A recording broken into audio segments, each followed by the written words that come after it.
Hello, everyone. This is Utah Safety Council with Speaking Up for Safety, supported by the Utah Labor Commission. We are here with Nicole, and we're here with the Women in Safety ladies. And I'm going to start with introducing everyone. Maybe we're going to start with Candy. We can introduce yourself, what you do. My name is Candy. I work for Medallas Medical. I am very involved with occupational medicine, which is very related to safety. A lot of people kind of forget that back end side that, you need a good provider to work with to help, maintain good safety numbers and lower incident reporting. My name is Sarah, and I work for PCF Insurance Services as a risk manager and workers' compensation advocate. My name is Naomi Resendez, and I work with Oakland Construction, and I do claims management. I wear a couple of hats because I'm also within the risk and safety department, but workers' comp, insurance for like auto and building, and then just updating our safety and supporting our safety managers for our company. And I am Gwen Young. I work for Pack Size International. I am their safety manager. I oversee occupational health and safety for all of North America, and I'm also over product safety and compliance for global. So it's a pretty fun job. And then I also do risk mitigations for our insurance company for them. And I'm Nicole, and I work here at the Utah Safety Council as the operations manager, and I've had the opportunity to work alongside these women in our steering committee this last year. So I'm excited for this podcast today.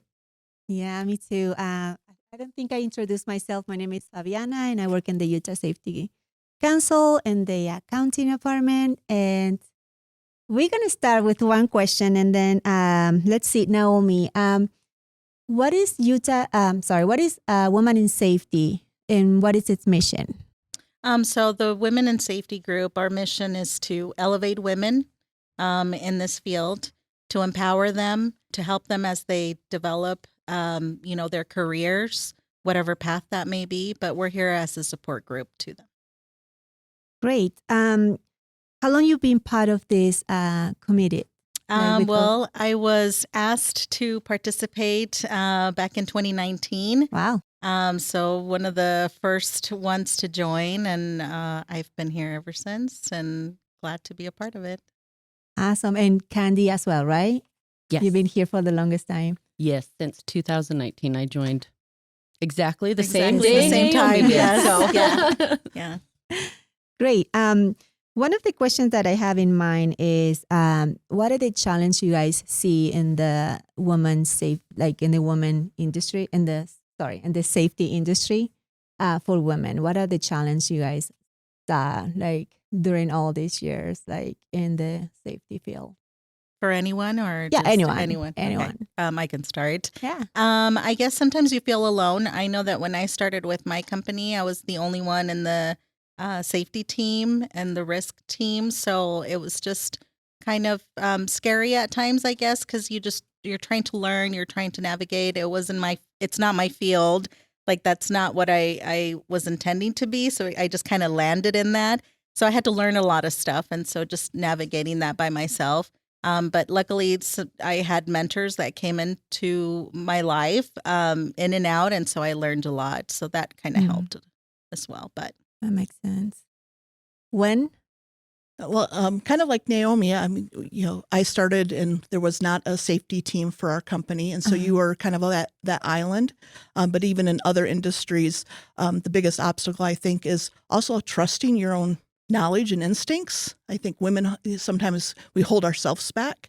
And so we become our own obstacle because especially if you work in a male-dominated industry. And I think most of us are in that industry, but then the other thing is just, I feel that women have to kind of earn their stripes a little bit more. You have to prove your stuff to be able to, be the voice of authority and making the bigger changes. I think you have that's a bigger obstacle I think that women face in the industry. Yeah, that's right. I worked before in the construction field, and I remember I was the only woman in the company. So it was so hard for me just to kind of and it's a men industry, right? And then they're just how men are. And then But I was the only woman, so it was so hard for me to kind of like learn their field and learn, and and sometimes take me seriously too, as a woman, and it was so hard, so difficult for me. But within the year, they got used to me. I got used to them and how they work and all this stuff. But in the safety field, I feel like I've been learning so much since I started with the Utah Safety Council. And now that I'm with you guys every month in the meetings, I learn from each of you guys, and you guys feel how you guys, like different, totally different fields, but how each company has its own safety apartment, if you want to say it that way. And I'm so like happy that, there's women there that we can expand out there too. I wanted to take it back to one of Fabiana's questions. So Candy and Naomi, what was one of the main reasons that Women in Safety was started? I actually don't know. Well, I know that you had a previous employee, Miss Sadie. She's kind of the one that ramped up the initiative and saw the need for maybe a support group in the safety field for women, because it is a more male-dominated field. And we all experienced a struggle, whether it be on the lighter end or the heavier end. And, we definitely, I was encouraged to join by Sadie's vision, really, of saying, I think this is needed. Let's, see where we can go with this. And it's just grown and grown since 2019 when she had the little idea in her head. So, Yeah.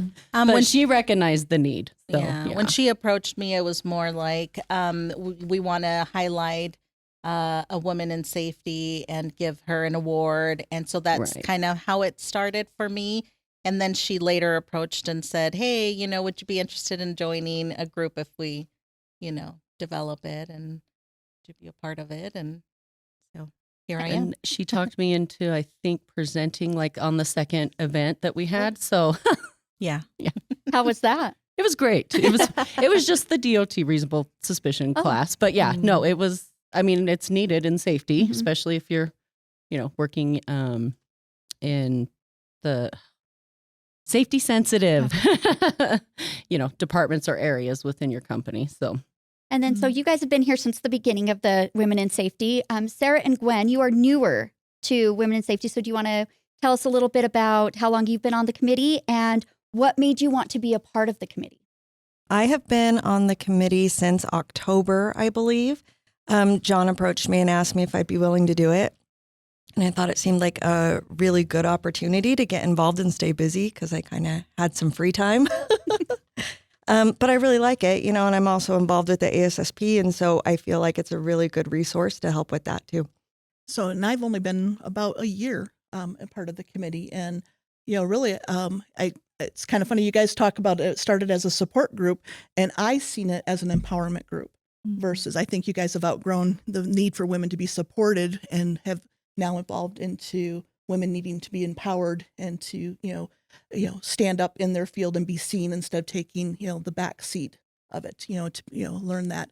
And I'd attend a couple Utah Safety Council events and then got invited to the WISH Award. And I think I actually approached you guys of, hey, if there's a need that can be filled, I would like to, get more involved in the community support part of educating people in the safety industry. So. And one of the main things that I hear is, a lot of men will say, how can they be more of an ally towards women in the safety fields? And so if you guys can kind of like elaborate on what you've experienced or what they can do to help women in the safety fields. How much time do we have? Well, Yeah. Well, I'm going to go, if that's okay, I'll ahead, start. start. So we kind of are doing this exact same initiative at our work of trying to give women a voice in the field. I work with mainly, again, another male-dominated, a lot of engineers, a lot of mechanical. And so one of the things that we are working with our male allies is not just to make sure you invite the token female to the meeting, that you give them, you give them a seat at the table, but you also give them a voice at the table.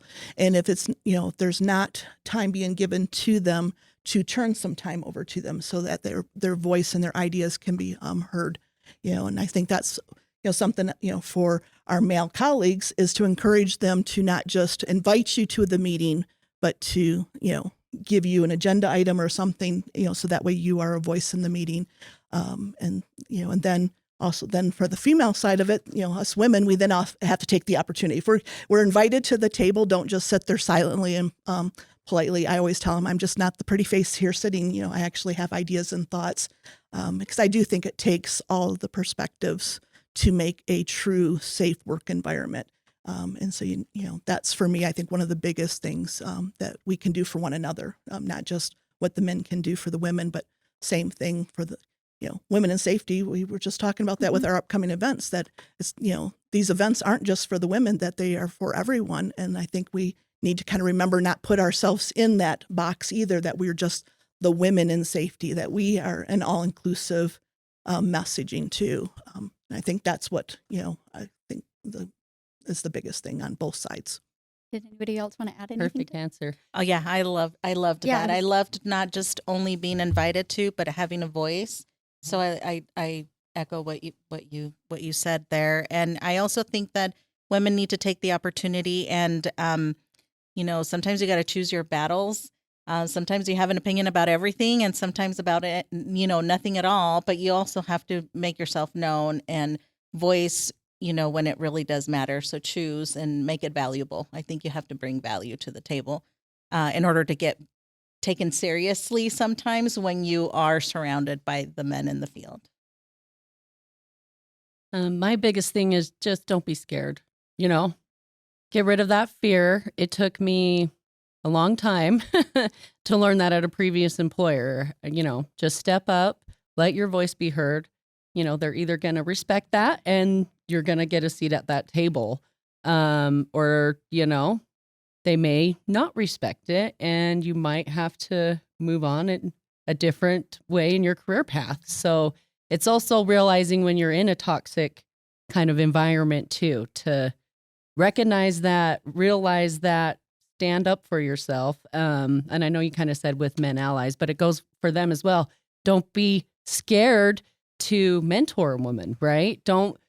We all work together in a professional setting. There's no reason for you to think that woman thinks you're coming on to them, right? Or those kind of,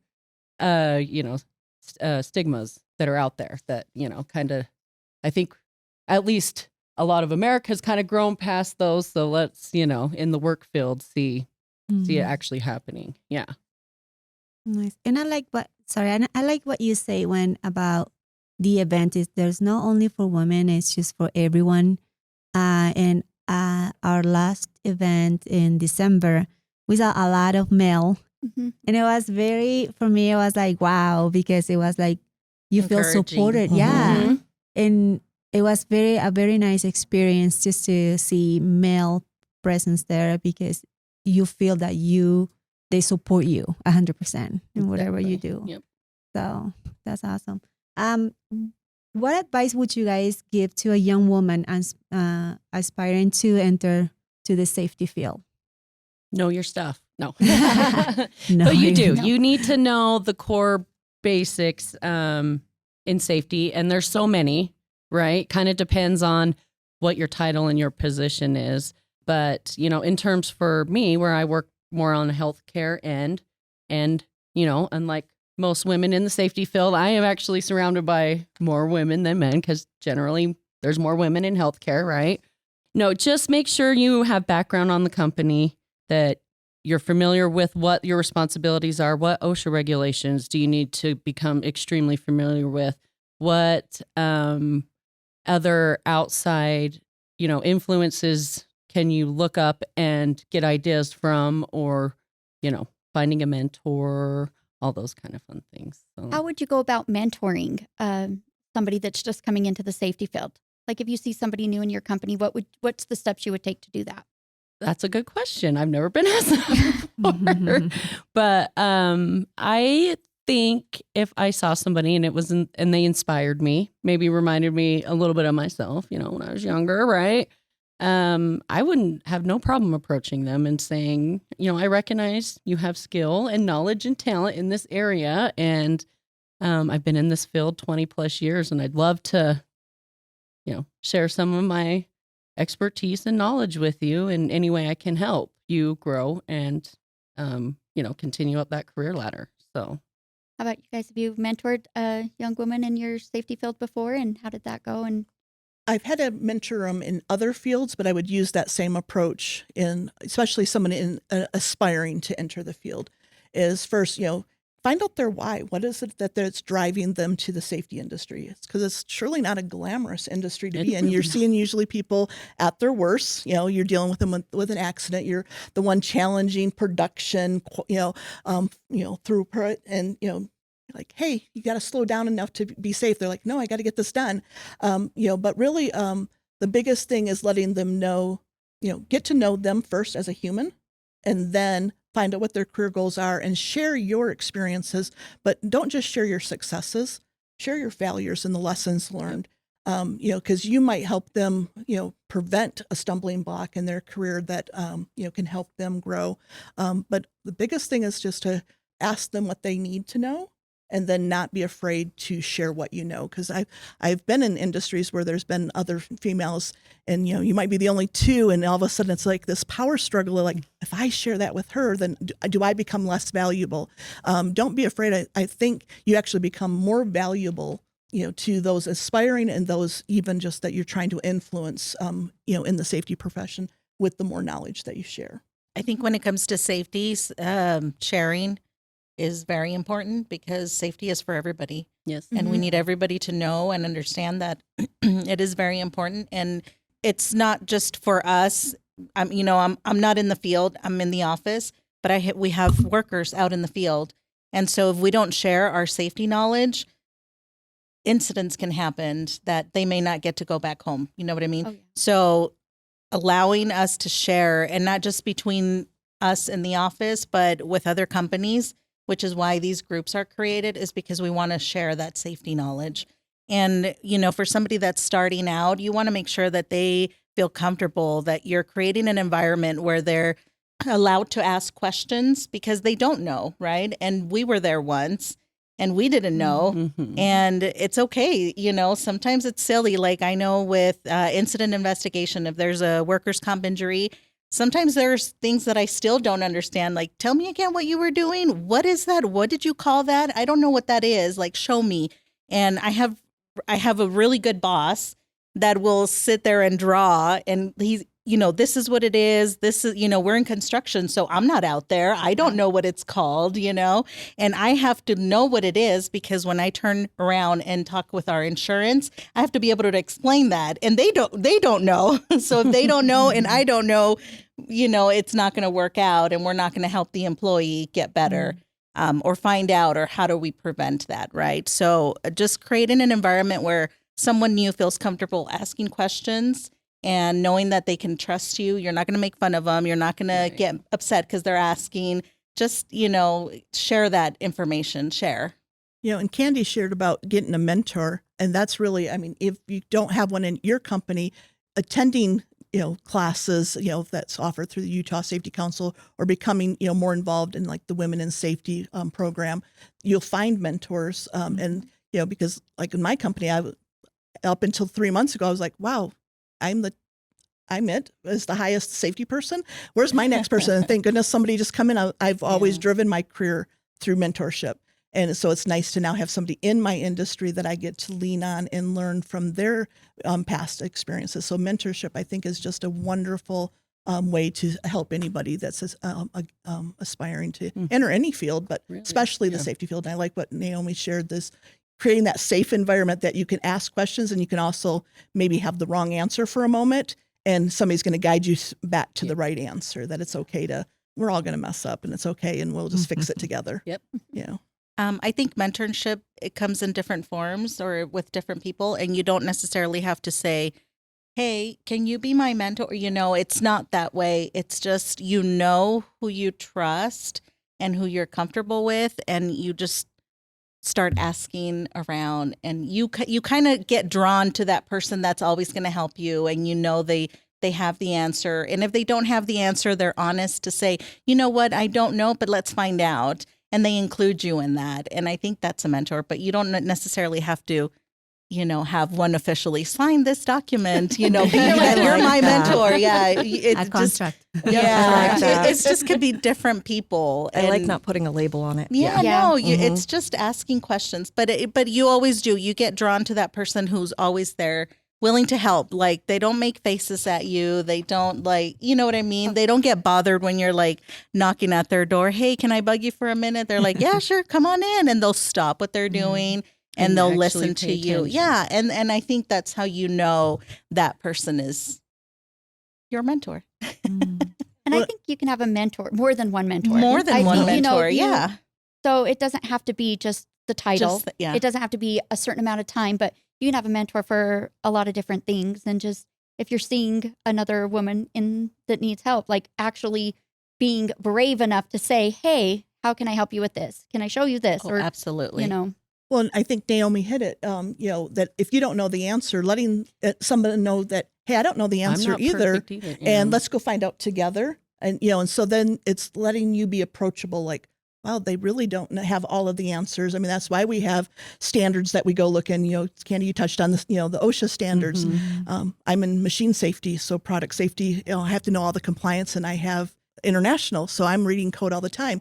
I don't know all those answers, and I think that's also what makes me genuine and authentic, so I can build that bridge to those that are more mechanical or the engineers, because I'll ask a question and I say, I don't know the standard right now, but give me some time and let me find the answer for you, so that way we can proceed with the machine. And I probably win more through my I don't knows than I do of the being the Jill of all trades but the master of none. So I love that. Love it. So looping back to Gwen mentioned a why. So you have to have, your why when you join the safety field, because it's not like glamorous. Would anybody want to share their why they got into the field that they're in? I'll share mine. Okay. So I was actually going to college for public health, and I was going to pursue a career in epidemiology. But occupational health and safety is part of public health. And we had like one day where we covered occupational safety. And I thought it was very underrepresented. And at the company that I worked at the time, they had a really big safety talk, but they didn't really walk that safety walk. And so it kind of made me want to get more involved with safety, because it just seemed like it wasn't well represented. It wasn't important. And after I graduated, I just happened to stumble upon a job in safety, and I was like, well, I'll give it a try. And I loved it. They didn't have any safety. So I got to create their safety program from the ground up and make it everything that I thought a safety program should be. And it's been really good. And I feel like as a woman in safety, it's been kind of difficult because you don't get the respect sometimes. People think that you don't know what you're talking about, or you don't know how to do something because you're a woman. And just for that kind of stuff, it drives me to do better and to join stuff like this and be part of this stuff. But the why is because it wasn't represented enough. I just kind of fell into it. My very first job after graduating high school was at, back then it was called Workers' Compensation Fund of Utah. Okay. Now it's WCF Insurance, and I was just a receptionist. I didn't dive into any of the, hardcore stuff in terms of what is injury care, how do you get PT referrals, those kind of silly things. But as I was learning more about the company and what they did, I kind of, with you, Sarah, realized that safety is definitely not brought up as much as it should be. And I wanted to help companies too with incident management, giving them options of different ways they can maintain injuries, to help on the insurance side of things and help keep premiums low. But it all started there, just working as a receptionist. I used to do it's called an RSA form for physical therapy. I would have to make sure, every little thing was checked off before sending it off to the adjuster to approve anything. So my mom worked in the industry too, so that helped a little bit. She kind of started as my mentor, and I was just like, I really love this. I don't, as I was finishing college, just kind of got a degree where I could float around and do many different things, but it's always come back to health and safety. So I too just landed in my position. Yeah, my previous employer had shut its doors, moving back east, and I wasn't moving, so I had to look for something else. I used to do their insurance, and so when this came up, I'm like, oh, okay, sure, I'll apply. And it was just workers' comp insurance that morphed into, hey, can you help us out revamping our safety manual? And here I am trying to learn this new lingo of construction and safety. And it was a brand new world. And I think that just kind of intrigued me a little bit more. And I mean, I like I said before, I don't set foot on the field very often, just more to just visit someone that got injured. But I don't do inspections or anything like that. But I know a lot about it because I do the admin side, helping with rolling out policies and updating our manual and doing all these things on the back end. And that's how I landed with safety. So I wear a couple of hats in the office, but it's my role. I there's no other me anywhere else, which I think it's fascinating because, there's other construction companies here in the area. And, now they're asking, well, what do you do exactly?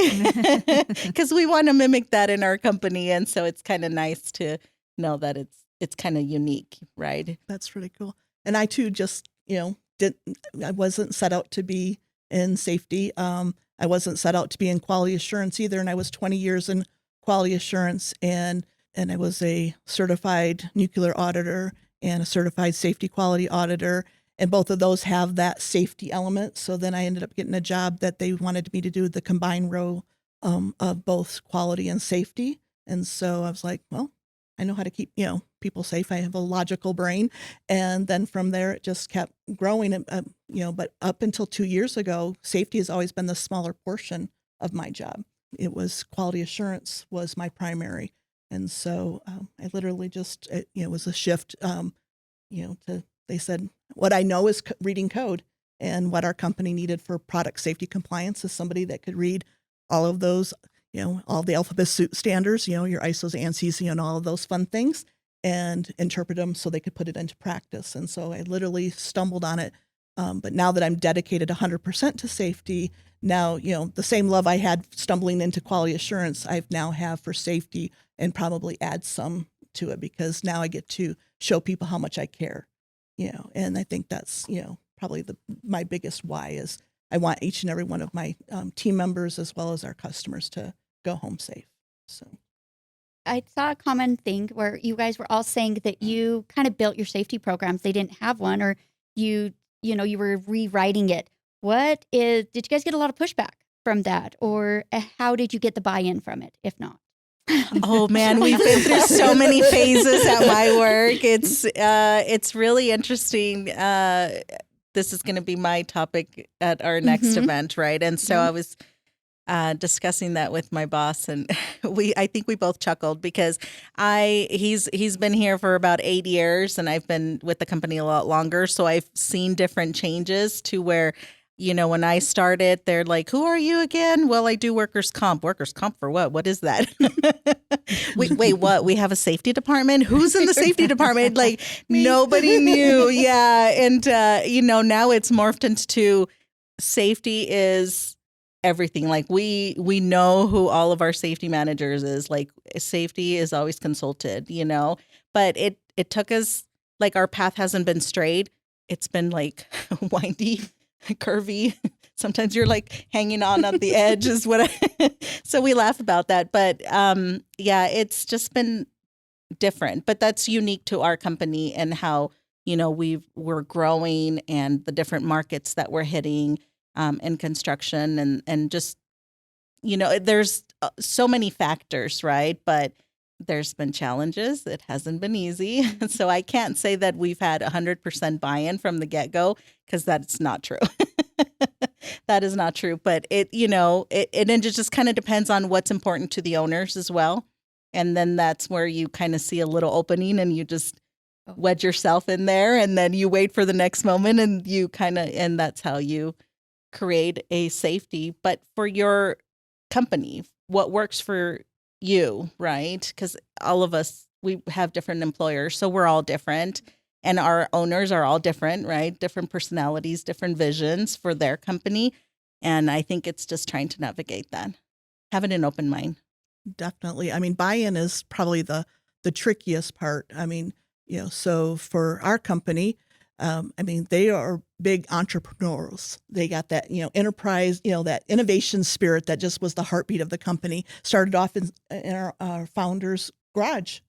So it was a very mom and pa. It was the husband and wife that started the company.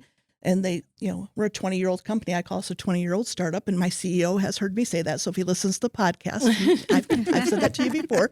But as they started getting larger and larger customers and, their technology advanced, so did the need for safety advance. And so really they were looking at it from one angle, kind of, not even looking at it from the occupational health side of things, that their people are pretty safe. I always say, we're lucky.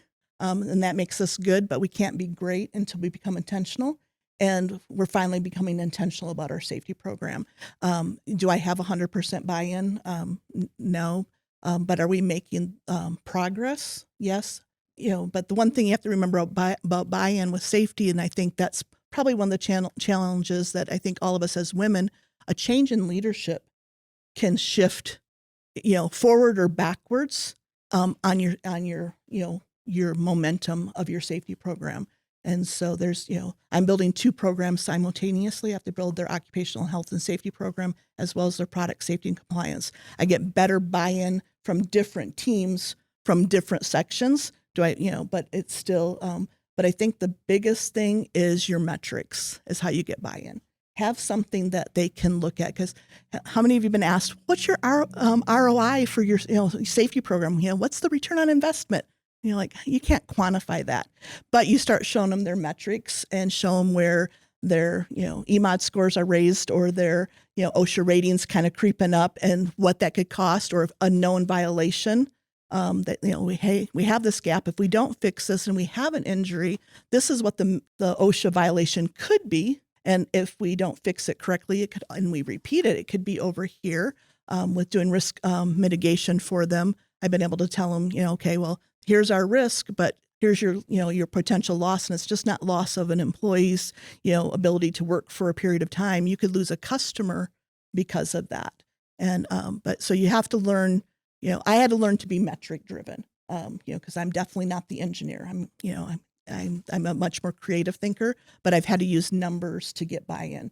And so I had to get creative with what I present in front of them. Because I used to, oh, so-and-so got injured. They had so many lost time. That didn't mean anything to them. Like, oh, they should be off while they're healing. I'm like, yeah, lost time. No, that hurts us over here. And, that didn't make sense. But when I started showing them numbers of how it could impact, especially if you're in manufacturing, if you have a high score, you don't get the customers wanting to trust your product. And so, but you have to, I think, be really creative in how you get buy-in. And I think Naomi's the one that said it, is that you have to kind of know, what your company's need is in their niche. And it changes. I mean, what I started off doing 2 years ago for buy-in is not what I'm doing in the last 4 months at all. So. Yeah, I think it can change throughout the year. Mm-hmm. And it can, especially for construction, we have different owners, right? Or clients. Some are very knowledgeable in safety and they require a lot more than what we have, which makes us push the bar just that much, because our leadership is questioning, well, how come the client is asking for this and we don't already have this? Like, where is that gap? What do we need to implement? Where we can also get clients that don't care anything about safety. They just want us to build their building and get done and do it as fast as you can. Get out, right? And so we have a huge range of clients that we deal with, but I think it's those that make us push the bar, where they're asking for things that we don't have in place, or maybe we do, but it's really not something that we emphasize or that we do a whole lot, and it just pushes us to be that much better every time. Did you have any other questions, Fabiana? Yeah, so let's just go with it. What are the specific skills or knowledge areas that you believe are crucial for women pursuing careers in safety? I think something crucial is confidence. Oh, very well. Because like I was saying before, sometimes people don't think that you know your stuff because you're a woman, you don't know how to do something. And so confidence is really important when you're getting into safety. And sometimes that's something you have to learn. But yeah. Even in any field, like safety or any field you Mhm. go, like seeing a woman that is confident is like, Does a lot. yeah. And if you ever Mhm. found that when you're confident, you might also be perceived as aggressive. Sometimes. And so, Oh. so there's times that, you speak with confidence and it happens, they feel that you're being aggressive because they're not used to, of certain, stances on women. I mean, they expect Mhm. you to be a little bit more meek but I think that's where you also need to learn negotiation skills. You have to be able to negotiate that, pick your battle of what am I Mhm. going to stand my ground on and what am I going to say, okay, this is going to have a low risk that, assessing the risk so we'll do the plug for our event coming up. Mhm. Naomi already said that she is talking about incident management. I'll be talking about risk assessment, getting, understanding what your risks are is how you get buy-in, but it also is how the skill that you need, I think, as a female, of also knowing yourself. Of what your risks are. Where's your hot button, that's going to get you sparked, or what personality is going to spark you, and learn how to control that, emotion and stay professional. So I believe, the confidence is a big thing, but also knowing how to negotiate and pick your battles. But I really think the other thing is like being really just authentically yourself. Mhm. And I know at another event I shared, I stunted my career for a long time in the quality assurance because I thought I had to kind of like blend in and, and be like all my peers. Well, they're all men. I'm not like them. And I love pink and I was like hiding from my pink. And once I let that go and just That's like, Nicole and, in our and office. just, and just embraced who I was and what I liked, I actually got, better buy-in by being true to myself. But I think, a skill that women forget is that we don't have to blend in. And so learning how to, not blend in and, and stepping forward. And that comes from that confidence, that knowledge, but you also have to be hungry for knowledge. Yep. You've got, especially in the safety industry, because there are regulations that are continuously changing. And so you have to be a student of the industry. Your education never stops. That's why we attend workshops. That's why we, do all these different things. And I think that's why, women in safety actually exist, is because we're hungry for more knowledge. I mean, when we talked about mentorships, I gained all of these mentors just by, being part of the steering committee. They've all become mentors and coaches, for me to go, hey, this is where I need to fix, add something to me. I know now that if I need questions about workers' comp a little bit, when help my HR team like raise, I can ask Naomi, hey, what's something I could, do to help, my team? I've learned something all the way down the line, and I would expect that would just continue. But I'd also expect that I also give as much as I receive in that. Most of that, because I didn't know how to negotiate. I didn't know how to negotiate, which hill to die on per se, because I'm stubborn and I'm like, I got this idea and I'm getting shot down one after another. And, I'm going to dig in and I realize, wait, that's got a really low risk. I don't have to dig in and have that be the thing that has me tumbling down, and then networking. Women have to know how to network. Yep. That is a skill. Everybody should know how to network, but I really think, women in any industry that they're not the dominating, or I shouldn't say the word dominating, but there's not an equal playing field for them to kind of, grow and succeed. You have to learn to network, because that's really key for everything. Every question you guys asked is networking and buy-in, comes hand in hand. So Very well said. Very well Yes. said. Which is one of the things I like about this group, right? We all come from different backgrounds, and our employers are all different. And so we have something different to bring to the table, but not being afraid to just ask, reaching out. So like sometimes I have a question, I'll reach out to another construction company, but I can also reach out to Candy, which I have in the past. Yes. And, it's just knowing who networking is very important for that, right? Because otherwise, if it weren't for this group, I don't think I would have known Candy. It's true. Right? Yeah, it's true. So it's just networking is very important. Yeah. But sharing information, being willing to be open and inviting to others so that they can trust that you're going to help them out as well, especially women, right? That's what we're here for, to elevate, to help, to progress and, lead. You raised a good question, because what skills do you need? It might not be the skills you started off needing. Like, I never thought in a million years that I would like spreadsheets as much as I like, or different like metrics. I liked trending different things, but I didn't know how much I now love metrics. Math was like my arch enemy, and now all of a sudden I'm like over here going, oh, we need this metric, but the metric let me get the buy-in, Right. and it let me also prove that the team was making a difference. So when you can show that you've increased your near misses and hazard reporting by 180% in 1 year, you have a metric that speaks louder than me standing on the hill going, you need to do this now. Report that. The metric said it louder than I could have said. And I think that can apply to one of the skills that I think anybody in safety wants. You're always going to fight that battle of buy-in. Like you said, new leadership, new ideas, innovative ideas, those kind of things. You just need to make sure you can negotiate and that you are able to pull data that either you got from networking.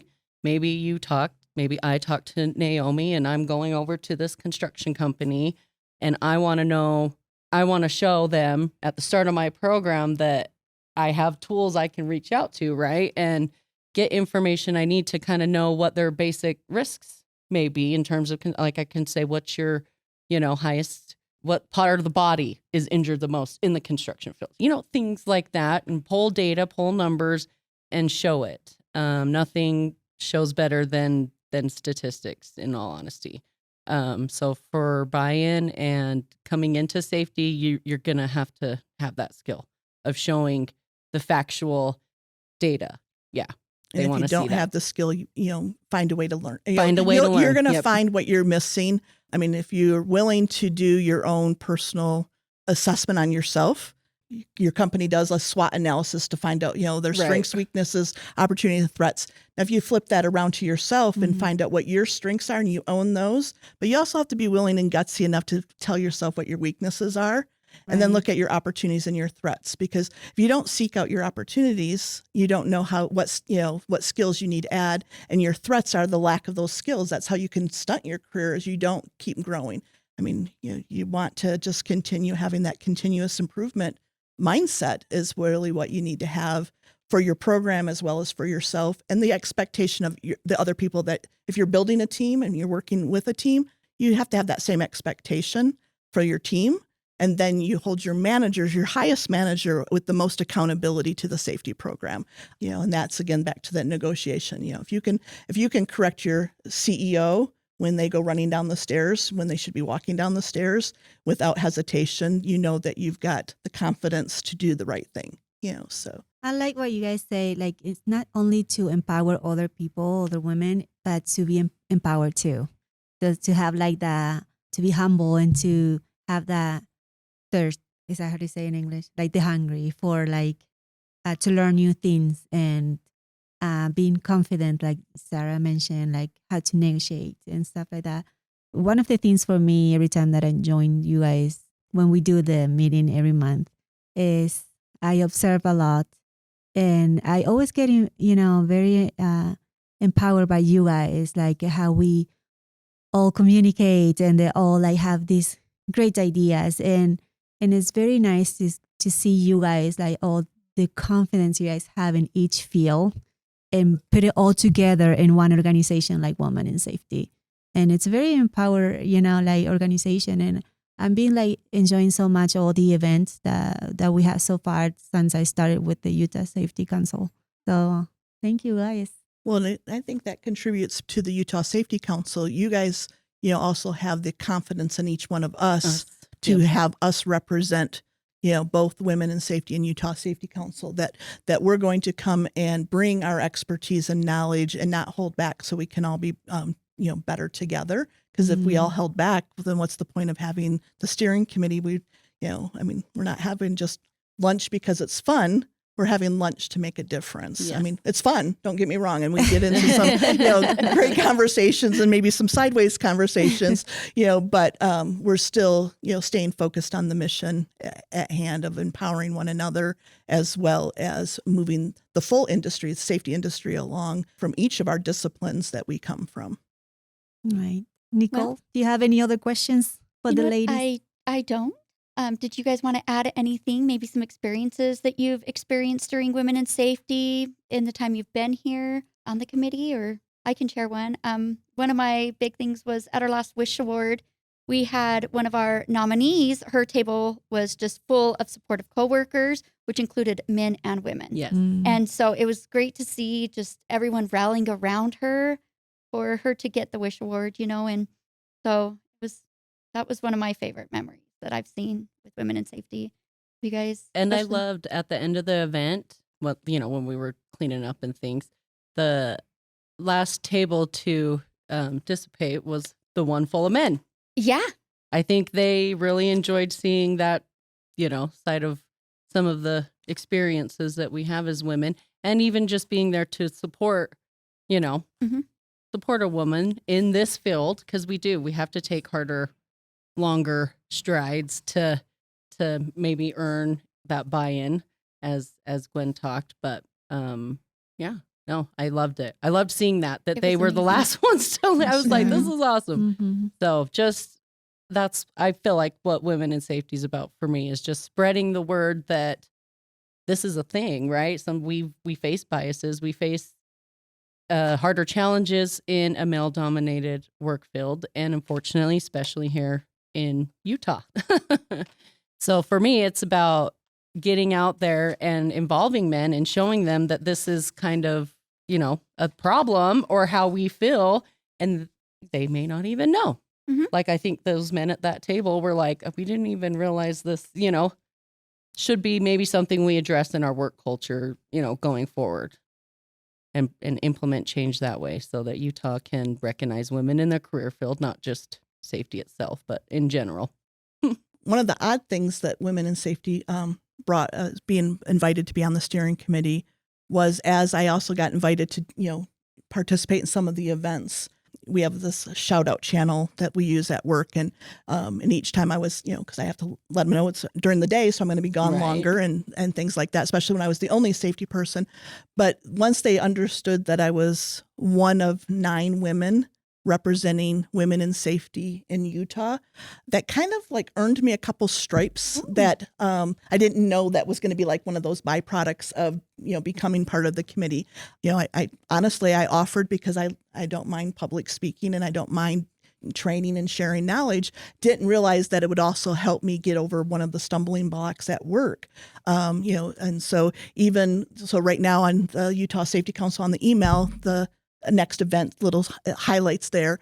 And I kept getting all these little comments to me personally, like, hey, congratulations. I'm like, congratulations on what? And, and I'm like trying to think like, well, thank you, but I don't know what I did. And it was one of my, new team members that reports to me, is working with Utah Safety Council to bring in in-house training. And so when they got their email, they seen the little thing, and I hadn't said anything about going to be on, the panel, and he snipped it out and shared it on that shout out channel of like, hey, did you guys know that our Gwen is doing this? And so that was just kind of a way for him to, not only, very supportive, not just because I was his boss, like excited to see like, wow, and then they found out I was going to be on this podcast, and that's kind of the joke, because I'm the non-techie person, of the company, and I work with a lot of very techie people, and so it's like, you're going to be on a podcast? Like, that's kind of funny, but it gets the conversation going. Yes. And, and so I'm sure they'll be wanting to know. And so it's a women in safety, if you use it to promote yourself, because I think that's probably, goes back to that question. What do you have to be able to be a good self-promoter I in would say safety? salesperson. You have to sell yourself. And you have to sell safety. Yep. And, using the events that we're participating in, especially, even just like this podcast, is something really small in the big scheme of things, but sharing and being willing to gloat on yourself a little bit, like you say, I was invited to, be on a podcast, and say that very unapologetically and own it, I think is something most of us women like to shy away from. It's true. And, very true. so, I kind of challenge, each one of us to like go back to work and like, hey, did you know? And then for the four of us that are on the flyer, we should be owning that more. It took, I was kind of sad with myself that it took my male counterpart, and even my direct report to give me the recognition when I could have so easily just said, oh, by the way, supervisor this or VP this, just wanted to let you know that I will be representing pack size. Right.